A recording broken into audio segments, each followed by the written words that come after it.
my daughter Emily, who had just turned 18, and I watched as my wife Tiffany and her boss Ryan loaded her suitcases into his car. He had come by on Sunday morning to take her to Los Angeles for a Monday meeting. Their flight was scheduled for that evening, with business meetings planned before some major negotiations. Even after 25 years of marriage, Tiffany, now 44, still looked striking. Standing at 5 with deep blue eyes and dark brown hair, she had managed to maintain her slim, curvy figure, even adding a few pounds over the years, and she continued to attract attention. We married right out of high school, and I supported her through college, taking online courses myself. Even after having children, Tiffany's appearance barely changed, and after she finished law school, we moved back to Alamance County to be near our families. By then, we already had 2 kids, and Emily arrived during Tiffany's first year as a lawyer. I watched Ryan with a mix of resentment and unease. I disliked his smug smile and the confidence he carried as if he owned the world. I wanted to confront him, but I knew it wouldn't help. They were heading out for a civil case, but I had been warned about their true plans by a woman named Rachel. Tiffany and Ryan had declined our offer to drive them to the airport, preferring the comfort of his car. It frustrated me that I had no clue when they'd return. Physically, Ryan and I were similar in height, build, and age, but I was ready if things turned confrontational. Emily must have sensed my rising frustration and wisely stepped in, stopping me from doing something rash. We waved them off from the porch as Tiffany likely looked forward to whatever awaited her in Los Angeles. Tiffany's promotion to associate partner 2 years ago had upended our lives, and not in a good way. The power seemed to change her, though she kept up appearances with everyone but me. It was Rachel, Ryan's wife, who had reached out to me, revealing details about his numerous affairs with women at the firm. This, she said, was the final straw. She and her father had even set a trap. After Ryan's car disappeared down the street, Emily and I headed back inside. "Does Mum have any idea that we know what's really going on?" Emily asked me, her tone cautious. "That Ryan's just adding her to his list." "Probably not," I replied. "Your mum has always been blind to reality. Even with all her legal training, she ignores rumors, thinking she can manage everything. To her, this might just seem like an adventure, a break from routine. She's in for a shock when she realizes she's just another notch on his belt." Emily frowned. "Then why didn't you try to stop her if you knew?" "You know your mum," I said. "If I tried to warn her, she'd brush it off as jealousy. It would just turn into a huge fight, and she wouldn't change her mind." "Does his wife know?" Emily asked. "Yeah, she knows. So does her dad," I explained. "They're planning to catch him red-handed. This isn't his first time, and Rachel's done with it all. Her kids are grown, and she's had enough." "Will you forgive Mum?" Emily asked, her voice tinged with worry. "Not this time," I replied firmly. "I forgave her once, but this is different. It's time to move on. I've been thinking about divorce since she left this morning." I'll never forget the shock on Emily's face. Like her siblings, she had no idea about her mother's past. Learning about her infidelity was a heavy blow. "Dad, you need to explain," she urged. "I don't understand." "You're the youngest, Emily, so this stays between us," I said. "Before you were born, your mum cheated. She kept it hidden until she got pregnant. If a test hadn't confirmed you were mine, I would have left. Luckily, the paternity test showed you were." Emily was stunned. Only 3 people had known the secret, and we had buried it for years. "Who was he? Do we know him?" she asked. "It's been 18 years since I spoke to him," I replied. "It was your Uncle Rick. The same Rick you and the others call Uncle Rick." Emily took a moment to process this revelation. Suddenly she understood why I kept my distance at family gatherings with Rick, and why her grandparents split holidays between him and me. "You could text Rick about Tiffany's trip and stir things up if you want," I joked lightly before heading to the kitchen. I made some coffee and picked up the local paper to browse real estate listings, rental homes, and properties. With Emily heading off to college soon, I figured Tiffany could stay in the house until she graduated, but I needed to find a new place before her return. I knew Judge Wallace would prioritize the kids' well-being in the divorce, so I had to plan ahead. Emily's phone buzzed, and she had a quiet conversation. When she finished, she said, "Uncle Rick confessed to everything. He feels bad for you and wants to talk after 18 years. I thought maybe it was time to hear his side." Tiffany's actions had forced me to face the past, and though I still felt betrayed, I had stayed for the kids, trying to keep the family together. Grabbing a bottle of bourbon, I asked Emily to drive me to meet Rick. We had our old spot of fishing hole on our father's land. Sitting by the fire, passing the bottle between us, Rick laid it all out. His version differed from Tiffany's, but I figured the truth lay somewhere in between. In the end, I didn't care anymore. Hearing Rick take responsibility was enough. I placed more of the blame on Tiffany. Rick had always been more of a follower than a leader. At some point, our father spotted the fire and, thinking we were trespassers, approached us with his old rifle. He ended up giving us a lift back to the farmhouse in Rick's truck. Mom whipped up eggs and potatoes to help us sober up, just like when we were kids. By the time we finished eating, Mom had already called Emily and Rick's wife, Mary. When they arrived, we were in better shape. Mary, who married Rick after our parents' divorce, looked bewildered to see us together. "So you finally made peace?" Mary asked. "After all these years, we deserve to know what caused the split." I opened my mouth to answer, but Rick nudged me just like he used to when we were kids. It was his signal to stay quiet. Rick had always been better at talking his way out of trouble, but this time I realized I might have misjudged the situation. Tiffany and I, Rick confessed, had an affair while she was expecting Emily. He admitted it was all on him. He had been immature and reckless back then. My younger brother, who was always the more sensible one, had caught us, and since that moment he had considered me dead to him. Hearing the truth behind our fallout, my dad exclaimed, "Damn, if I were Marcus, I would have gotten rid of you." "What made you confess now?" Mom asked. "Tiffany went to Los Angeles with her boss," I explained. "They only booked one room for the whole trip, which raised some red flags. Rachel, Ryan's wife, has private investigators on the case. Emily knows what's happening, and it's hard for her to see her mother so excited about the trip." "I should have let you confront him," Dad, Emily said, meeting my eyes. After a moment of silence, I continued, "Since Tiffany's keeping the house while Emily finishes college, I need to find a new place before she comes back." "I'm not staying with Mom," Dad, Emily declared firmly. "Wherever you go, I go. We're in this together." Her determination mirrored mine, and I knew she meant every word, no matter what the future held. "Come upstairs with me," Emily, Mom said, and they went off together for a while. When they returned, we had a new plan. We'd stay with my parents for now, only bringing along what we needed. During the drive home, Emily didn't hold back. "You have to stop defending Mom," she insisted. "We're adults now." She knew what she was doing with Ryan in LA, thinking she wouldn't get caught. It says a lot about how she views us.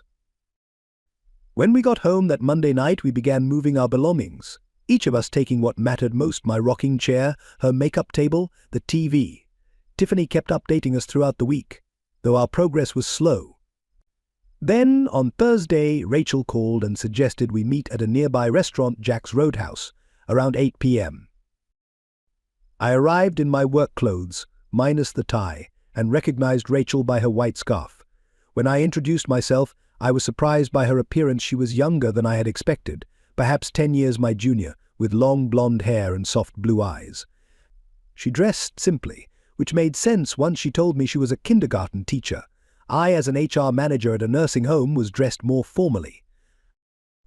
Rachel explained that Tiffany and Ryan would be in Los Angeles for the weekend, and that about 70% of the work on the case was done. They would be served with legal papers as soon as they returned. She asked how I was holding up, and I admitted that this time felt different. We were addressing it openly, unlike the last time when everything happened behind closed doors. I mentioned that my brother Rick had been involved in the mess 18 years ago, before Emily was even born, and that we hadn't spoken until Emily encouraged us to reconcile last Sunday. The reunion had given me the worst hangover I'd had in years. Rachel laughed as I added, "What made it worse was our dad finding us like a couple of teenagers and dragging us home." Rachel found it amusing but noted how nice it must have been to reconnect with family. I told her Emily and I were staying with my parents temporarily, bringing only the essentials. I also shared my plan to keep Tiffany's number active until Sunday, after which I'd block her for good. Before we parted ways, Rachel and I visited a nearby bar and danced for a bit. Despite everything, I left feeling pretty good until I got home, and Emily teased me, saying, "Daddy's got a new girlfriend," clearly picking up on the chemistry between Rachel and me. Sunday dinner felt special. My mum was thrilled to cook for us again, and we all enjoyed the meal, barely leaving any leftovers. But around 1 a.m., a phone call jolted me awake. It was Rachel letting me know that Tiffany and Ryan had been caught. Hotel detectives had walked in on them, filming everything with hidden cameras. She sent me a temporary copy of the video. I got dressed and headed downstairs to make tea. My mum joined me as I was finishing up. "Is the water still hot?" she asked. I poured her a cup and showed her the video on my phone. I watched as her expression changed. The footage was crystal clear. Tiffany and Ryan were caught under the sheets, looking stunned, like deer caught in headlights. Their reaction made it obvious they weren't just working late. Mum quickly saved a copy of the video to her phone. "We're done with Tiffany," she said firmly. I can't wait to see the look on her face when she's served with the papers. "Emily and I blocked her number tonight," I reminded her, knowing we had already prepared for this. That night, Mom took Tiffany's phone and I helped her block all communication. Sharing tea with my mom in the middle of the night brought back memories of simpler times. Later, I instructed the receptionist to block any calls from Tiffany, not wanting to deal with her. By 11 a.m., the receptionist called. "She's been trying to reach you every 20 minutes. What should we do?" "What's your mobile number?" I asked. She provided it, and I replied, "I'm sending you a video clip. If she calls again, ask for her cell number. Once you get it, send her the video and let her know both Emily and I received it last night." That was the last I heard from Tiffany that day. Before leaving, the receptionist confirmed, "I did what you asked." She stopped calling after getting the video. "If you or Emily need anything, just let me know." I nodded, appreciating her help. "Thanks, boss," I muttered, keeping my thoughts to myself. While my mom prepared dinner and Emily helped out in the kitchen, I updated my daughter on a work incident. Then a text came from an unknown number claiming to be my mom, asking me to call her. It didn't take long to realize it was probably Ryan's number. "I think your brothers might try to contact us around 8 tonight, I remarked, figuring Tiffany had reached out to them by now. They were likely discovering we weren't at the house, which would surprise them. Emily chuckled. I left a note for Mom, suggesting she might want to tell Ryan to find a new place, considering his wife kicked him out. It's funny Tiffany will never admit the truth to our brothers. "Hey Dad," Emily suggested, "let's turn off our phones for a while. That way they'll have to call Mom to find out what's going on." And that's exactly what we did, enjoying a peaceful evening, even though it might have been anything but calm for others. Later, we found out that my sons had visited the old house, and after noticing my favorite chair was gone, they searched the whole place until they found Emily's note in the kitchen. It became evident that we had moved out, leaving my sons' calls unanswered and increasing their frustration. Tiffany played clueless, claiming she didn't know what the note meant or where we had gone. Eventually, they reached out to Rick, who hinted that maybe I didn't want to be found, considering what their mother had done. Strangely, they never questioned how Rick knew. As word of our breakup spread like wildfire, I received a call at work from my oldest son, Cole, after my secretary patched him through. He wasted no time. "So, what's going on, Dad? Where are you and Emily staying now?" "Not much has changed," son, I replied. "Everything that was right is now wrong, and vice versa." "Let's skip the philosophy," Daddy sighed. "Just give me the details." "Check your texts," I said. "I sent you something that will explain it all. Feel free to forward it to Lloyd. If you want to talk more, come by Grandpa's after dinner with that." I ended the call, sending him the video of Tiffany and Ryan's affair and letting Emily know. Within 10 minutes, Cole replied, "Wow. I'll be there by 8. My parents left us alone when Cole and Lloyd arrived, giving us space to discuss the situation. My sons seemed to downplay their mother's actions, urging me to let it go. "We all make mistakes," Dad Cole said. "Remember how many times you forgave us growing up?" We watched Mom leave that Sunday afternoon, knowing exactly where she was headed. Emily continued. Dad offered to take her to the airport, but no, she wanted to flaunt it, leaving with him. We were probably their joke all the way to LA. She had no idea we were aware. "Why didn't you stop her, Dad?" Emily pressed. I tried, but she would have just lied, denied everything I explained. Her actions showed she was already checked out of the marriage. This wasn't an accident, it was intentional. "Dad and I knew 2 weeks before she left," Emily emphasized. "Ryan's wife, Rachel, warned us. That's why we had the video ready within an hour of serving them with the lawsuits. You need to understand Mom didn't just betray Dad, she betrayed all of us. I turned to my children, revealing a difficult decision. I'm seeing a doctor tomorrow for some tests, I admitted. Their stunned expressions said it all. I can't be sure she hasn't had other partners. This might be the first time she got caught, but her frequent business trips always made me wonder. Dad, you can't be serious, Lloyd protested. There's no way Mom had other lovers. Can we really trust her now, given what we've learned? I countered, leaving them to digest the reality as I stepped away to make a coffee. My parents, who had been listening nearby, agreed with my approach. You're handling this the right way, Marcus, my father noted. Considering her job and all those trips, it's possible she had other partners. Mediation trips, business meetings, they could have provided plenty of chances, I added. A phone call interrupted, and I stepped outside onto the porch to take it. Hi, Rachel. What's up? Rachel shared her recent conversation with Ryan. It didn't go well, she said. He still thinks I should just forgive and move on, but I made it clear I don't want him involved with our daughter anymore. Only then did he realize the damage he's caused. She also mentioned that Tiffany was struggling now that she was out of work. They'll be back on Thursday to finalize things. I blocked Ryan's number, and I made sure he knows we're done. I've done the same with Tiffany's number, I replied. I even sent her the video so she knows we all know. Rachel added that she had changed the locks and moved Ryan's belongings to the garage for pickup. After a few more exchanges, we said goodnight. When I returned to the kitchen, my family was waiting for my next move. I'm taking tomorrow off, I announced. I have a lawyer appointment at 9. I want those two served as soon as they get back from LA. Tears welled up in my son's eyes as the weight of the situation finally hit them. My father spoke with conviction. Ryan may not have been the first, but he will be the last. That's not true, Lloyd argued. Mum denied everything until we showed her the video. You're naive, my mother interjected. Ever wonder why your father and Uncle Rick didn't speak until recently? They made up last Sunday, Emily added. Rick admitted that Dad didn't deserve what happened back then, but it happened. As tensions rose, I put on the kettle, giving my children time to process everything. Later, after my sons left, I had a quiet conversation with my parents. They're watching how you handle this, my mum warned. What you do now will set the example. I know, Mum, I replied. I'll stay calm and let the lawyers manage things. I can't change the past, but I can control my actions moving forward. At the lawyer's office the next day, I laid out everything that had happened. Her interest piqued when I mentioned Tiffany's employer. Did you know I once worked for that firm, she asked. They have a strict code of ethics. We might even consider suing them, though we probably won't get much beyond legal fees. But it could create significant problems for them. I agreed to proceed. They'd be back from LA.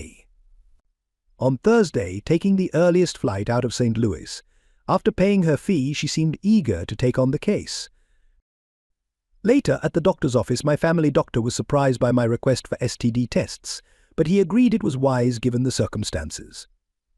Meanwhile, I learned that Cole had informed his mother about my tests, bluntly telling her that, because of Rick and Ryan, there was uncertainty about how far her betrayals might have gone. That evening, Rachel and I met for dinner at Red Lobster. She greeted me warmly, and we chatted over dinner. At one point, she handed me an envelope containing statements from 5 of Ryan's former colleagues, detailing how he had pressured them into inappropriate situations. This strengthens our case, I remarked. Initially, my lawyer thought just covering her fees would be enough, but now it seems we could expose a larger pattern of misconduct. Rachel and I bonded over our shared experiences, and when I headed home near midnight, I couldn't help but feel a strange sense of resolution. I thought about how much life had shifted since Tiffany left. Later that evening, while I made tea for Emily, I noticed her eyes were filled with tears. I handed her a cup and gently said, "It's okay to cry. Sometimes it's the only way to start healing." She wrapped me in a tight hug, finally releasing the emotions she'd been holding in. By the time we finished our tea, she seemed more at peace. Curious about my dinner with Rachel, Emily asked a few questions. I told her that we were just getting to know each other, and that it felt like the beginning of a meaningful friendship. The next day, I handed over the statements to my lawyer, who suggested turning the case into a class action suit.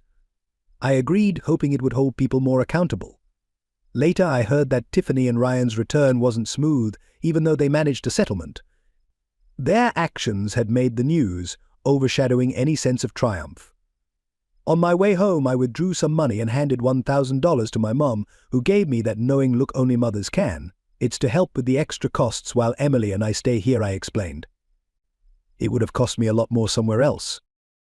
Just this once, she replied, with a serious tone. I nodded, grateful for her support. Tiffany came back to an empty home, feeling like she didn't belong. After a day filled with hostility, both she and Ryan faced a cold reception. Her husband, Marcus, and his lawyer were pursuing legal action against the firm, which puzzled Tiffany especially because Marcus had hired a former employee of the firm, someone who knew their strategies inside out. It wasn't just about the lawsuit, it was the fact that Marcus had chosen someone who could challenge them from the inside. After mixing a strong drink, Tiffany sat down to review the divorce papers, and reality hit her hard.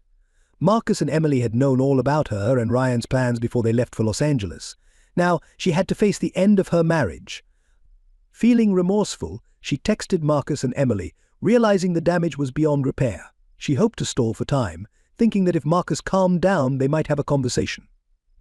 But Cole's words echoed in her mind. Her actions now seemed deceitful to everyone, and the pain she had caused no longer seemed worth it. While sorting through the mail, Tiffany found a letter from the county health department revealing that she had contracted an STD. The realization hit her like a ton of bricks, and she broke down, realizing that her nightmare was only deepening. Her past indiscretions during business trips would now make her family think even less of her. Meanwhile, Ryan sat alone at a dim bar on the outskirts of town, drowning his sorrows.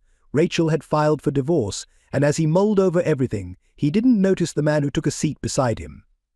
Suddenly a scuffle broke out, and in the chaos Ryan took 3 punches to the face. The attacker's words mirrored Marcus's anger, making it clear why the assault had happened. Back at my father's barn, I was working on some Saturday chores when my oldest son, Cole, showed up.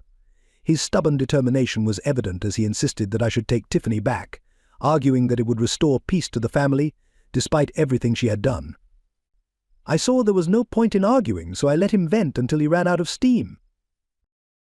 Cole, imagine you were married, I began, and you found out your wife had been unfaithful. Would you still be giving me this advice? His silence spoke volumes. I continued, you're suggesting that I accept being with someone who betrayed me. Does that mean you think I'm unworthy, someone to be walked all over? His shock was clear. Seeing his distress, I added, if you can't respect my choices, then maybe you shouldn't come back here. I walked away, knowing he needed time to reflect on my words. Cole turned to his uncle Rick for guidance. Rick admitted, your mother pursued me, not the other way around. I fell for her, and it cost me 18 years of my brother's companionship. There are 2 sides to every story, Cole, but your dad's right. Your mother didn't get that STD from Ryan. She brought it home, showing she didn't appreciate your father after all he's done for this family. Fix this before you end up losing him forever. By Monday morning at Tiffany and Ryan's firm, the atmosphere was upbeat. My lawsuit had been dropped, and they were back in good standing, celebrated for their successful case resolutions. Despite his injuries from the bar fight, Ryan continued pushing forward and privately recounted the incident to Tiffany. Later that day, as I was leaving work, I found Tiffany waiting by my car, looking worn out.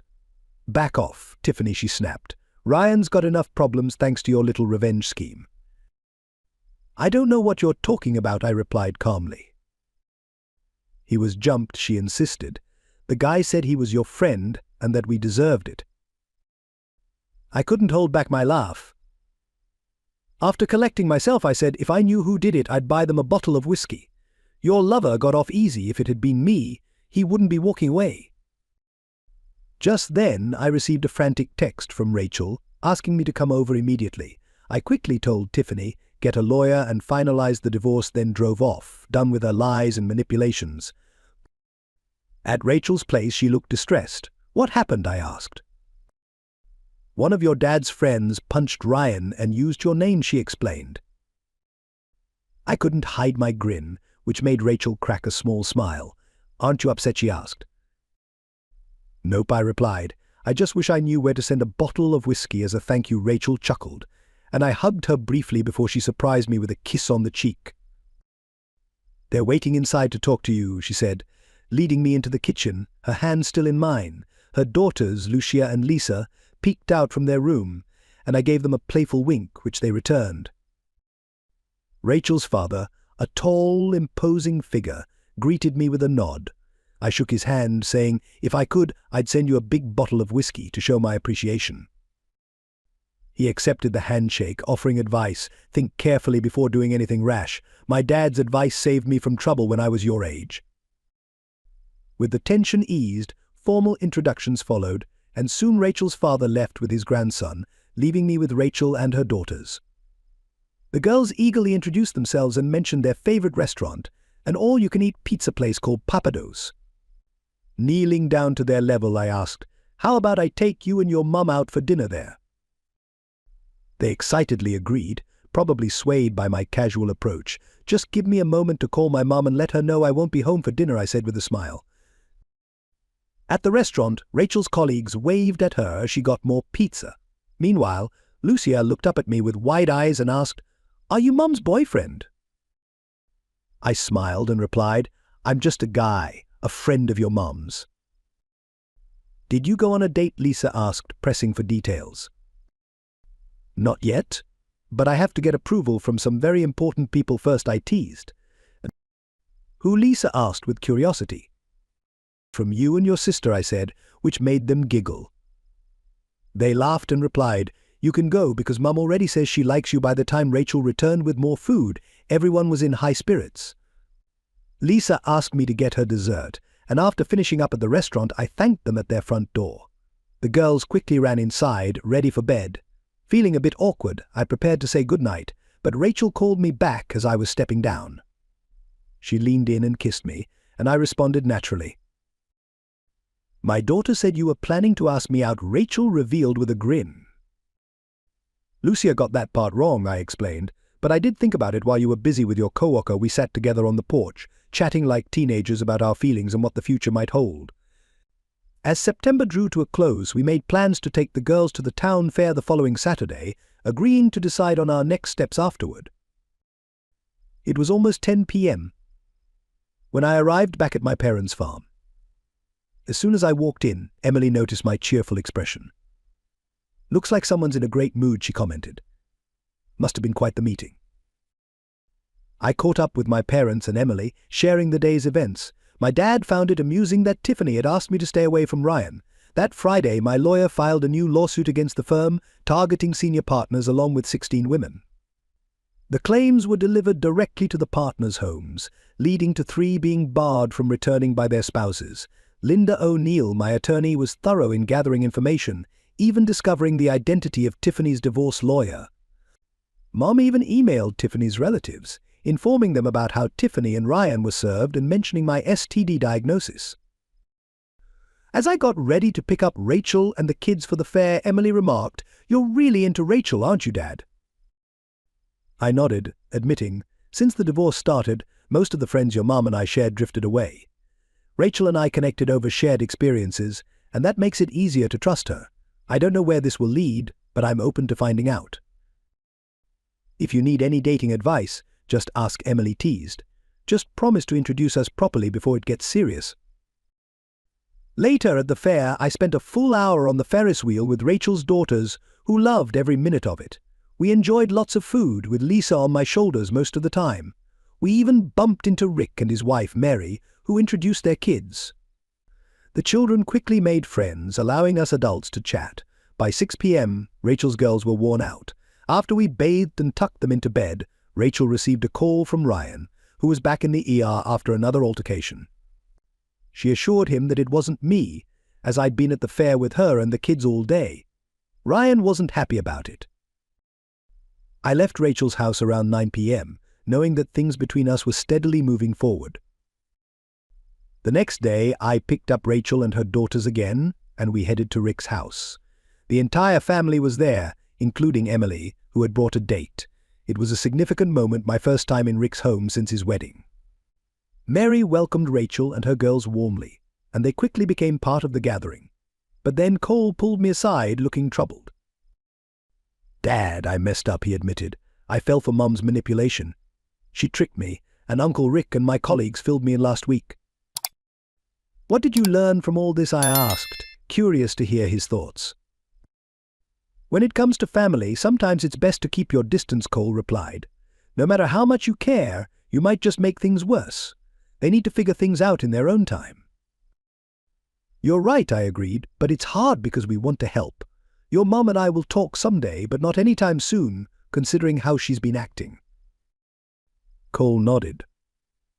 "Yeah, her behavior says a lot." "It does. Look at Rachel," I continued. "She stayed in a loveless marriage until she was ready to raise her daughters on her own. She waited until the right moment. Her actions show her character. Your mum's behavior, on the other hand, has been cruel, and it shocked both Emily and me. She says one thing, but her actions show something different. As Grandpa used to say, if I'm not worth the truth, then you're not worth lying to." Cole hesitated. "Dad, can I ask you a tough question? What else did she lie about?" I sighed. "That's something we may never know for sure. But there's no point dwelling on it, son. We can only learn from the past and move forward." "I have to say, I really admire Rachel," Dad, Cole admitted. "But the more I hear about Mom and Ryan, the more I think they deserve each other." At that moment, Emily joined us, noticing how intense our conversation had become. "Maybe we should finish this later," she suggested. "We're done," Sis Cole assured her. "I just needed to apologize to Dad with that." He walked away, leaving Emily curious. "Just a matter of saying the wrong thing," I explained. "But it's good he took responsibility." Meanwhile, Rick and Mary were enjoying dinner with the family, and Mary snapped a few pictures, especially when Lisa clung to me closely. When the inevitable water fight broke out, I joined in with enthusiasm, though it ended with me soaked and lounging in a chair to dry off. Lisa curled up in my lap and drifted off to sleep. I glanced over and saw Mary and Rachel deep in conversation, likely discussing the growing connection between Rachel and me. My father joined me as I rested. "This little one seems to have chosen you," he remarked, nodding at the sleeping Lisa. "Just make sure you're not motivated by revenge." I chuckled, recounting how my relationship with Rachel had started from that first phone call. He nodded thoughtfully. "I should have trusted my instincts back then," he admitted. "Then," he added, "your mother asked me to talk to you. Whatever path you choose, know that we're behind you." "Dad, just look at the world today," I said, shifting gears. "A Democrat wins the presidency, echoing values that remind me of JFK. Yet conservative members of Congress are stepping down. The GOP seems to stand for Kennedy's ideals now, but the media paints him as a traitor. They're trying to impeach him, even though he stays true to his word. Meanwhile, they support someone whose actions are no better. It's like they share the same disregard for truth and integrity as my soon-to-be ex-wife." I continued, explaining how people only seem to value principles when someone ends up behind bars. Only then do they pretend to feel remorse. My dad chuckled. "Most folks should just flush 100% of the media's so-called truths down the drain. Real honesty is rare these days, but people are too blind to realize it. It's something else. Watching different factions of the Democrats tearing each other apart. It makes me wonder if their issue with him is that he's just too capable." "Strong words," Marcus, Dad said, "but it sure shows how the media can be a powerful tool for propaganda." The following Monday, while I was at my office, a detective came in to discuss the situation with Ryan. We spent about an hour going over the details, and I provided him with a list of women whose husbands had discovered Ryan's affairs. "Officer," I suggested, "you should get in touch with Linda O'Neill. She has more information. I've known about their affair for over 6 weeks now, thanks to Rachel, Ryan's wife, who gave me the heads up." The detective made notes and remarked, "Ryan seems to blame you for wrecking his marriage. Sounds like he's the type who can't own up to his actions." After he left, I called Linda to give her a heads up, and she wasn't surprised. She expected this from Ryan. Knowing he had a history of setting people up, she even thought he was behind her being let go from the firm. That evening, when I got back to my parents' house, I found out it was a letter from my mother that finally made Tiffany accept that our marriage was truly over. Until then, she had held on to some hope that we might reconcile. On Wednesday, Emily and I took Rachel and her daughters out for dinner at Pastor House, and my sons joined us. During the meal, I shared the news that Tiffany had finally hired a lawyer for the divorce. Rachel's daughters enjoyed spending time with Emily, and the dinner turned out to be a success. 2 months had passed since our last family meeting, and by Friday afternoon, I was sitting next to Linda O'Neill in court, waiting to be called before Judge Robin McCullough. Across the room, Tiffany sat with her lawyer from the firm. We had already agreed on the division of property, and since there was no mortgage, it was a straightforward process. Tiffany would buy out my share of the house and give me half of our joint savings. When we were called before the judge, we confirmed the agreement, and the divorce was finalized. As I headed out, Tiffany stopped me on the courthouse steps. "I've ruined myself," she confessed. "I finally told everything to the boys, and Emily still won't speak to me. She thinks I did all this on purpose." "Emily's young, so I can understand her reaction," I replied, "but from an adult it just sounds shallow." Rachel's divorce had already been settled, and she had won a significant amount in child support, $1,000 per month and $1,500 for each child until they turned 18, plus half of their college expenses. The house would be sold, with the proceeds split. Ryan, having left the company and moved to a new city to escape constant hostility, was financially secure with his share of the firm. One evening my parents invited Rachel and her daughters over for dinner, and to our surprise they had also invited her parents. Since Rachel and I were getting serious, they felt it was time to meet her family. Linda O'Neill had negotiated with the firm's insurance company, aiming for an out-of-court settlement. After deducting Linda's 30% fee, each of us would receive over $750,000. That night, as we gathered around my parents' formal dining room table, unused for years, I stood up, pushed my chair back, and got down on one knee. Pulling out a small box, I asked, "Rachel, will you take a second chance and marry me?" Rachel, utterly stunned, said yes, and the celebration began. Mom called Rick, Mary, and my sons, who all arrived within half an hour to join in the excitement. In the middle of the festivities, I noticed Lisa sitting quietly on the floor, tears in her eyes. I went over and sat down beside her, and she immediately climbed into my lap. "What's wrong, sweetie?" I asked gently. "Nothing," she whispered. "I'm just happy you're going to be my dad." I glanced over at Rachel, who also had tears in her eyes, and I knew she could see them in mine. Holding Lisa close, I walked over to Rachel. Everyone understood the significance of that moment. Lucia joined us, standing beside her sister. "Dad," she asked softly, "when you and Mom get married, can we take your last name too?" "As soon as the court allows it," I promised. Lucia and Lisa turned to my father, who smiled and said, "From now on you can call us Grandma and Grandpa." I could already imagine my daughters enjoying time at the farm, learning to ride horses with my dad. They were going to love it. Later, in a private moment, Rachel asked, "How do you plan to convince Ryan to let you adopt the girls and change their last name?" "Leave that to me," I replied confidently. A month later, I walked into Ryan's office without an appointment. His secretary told me to go right in, and when I closed the door, I saw the remnants of his injuries. Though mostly healed, the signs of his 8 punches were still visible. The detective had interviewed all of his former lovers and their husbands, but no clear suspects had emerged. "I think you've heard that Rachel and I are getting married," I said, watching him turn pale, convinced I was behind his assault. "What do you want?" he asked, sounding nervous. "I need your permission to legally adopt your daughters so they can take my last name," I said.